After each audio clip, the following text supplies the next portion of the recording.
अस्सलाम वालेकुम, कैसे हैं आप सब? उम्मीद है कि मानो सेहत की बेहतरीन हालतों में होंगे। आज की हमारी न्यू रेसिपी है दही मिर्ची फ्राई। बहुत ही आसान रेसिपी है और अगर आपका मन हो कि आप मिर्चीदार, मसालेदार और चटपटी कुछ चीज़ खाएं तो आप इस रेसिपी को ज़रूर बनाकर ट्राई करें। ये झटपट बनने वाली रेसिपी है और इसका टेस्ट तो बिल्कुल ही लाजवाब होता है। अगर आप इसे रोटी के साथ, चावल के साथ या फ्राई मछली के साथ खाएंगे या फिर देसी चिकन के साथ खाएंगे तो आपको बहुत ही अच्छा टेस्ट आएगा। फिर देर किस बात की, रेसिपी की स्टार्ट करते हैं। पहले मैंने यहाँ पे लिया था ऑयल 2 टेबल स्पून।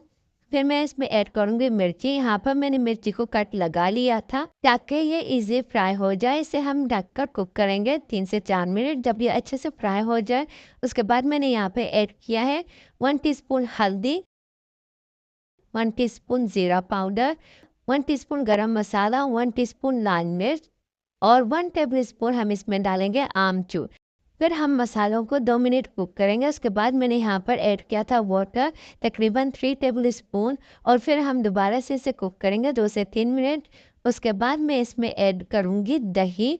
दही मैंने यहाँ पर 1 कप लिया है, आप ज़्यादा भी ले सकती हैं। अगर आपने मिर्चें ज़्यादा ऐड की हैं तो आप इसे कुक करेंगे फॉर 10 टू 15 मिनट या फिर जब इसका ऑयल ऊपर तक आ जाए। रेसिपी हमारी रेडी हो चुकी है। अगर आपको मेरी रेसिपी अच्छी लगी हो तो प्लीज़ मेरे चैनल को लाइक, कमेंट और सब्सक्राइब करना मत भूलिएगा। अपनी दुआ में मुझे हमेशा याद रखिएगा। फिर मिलते हैं नई वीडियो के साथ, नई रेसिपी के साथ। खुदा हाफिज़।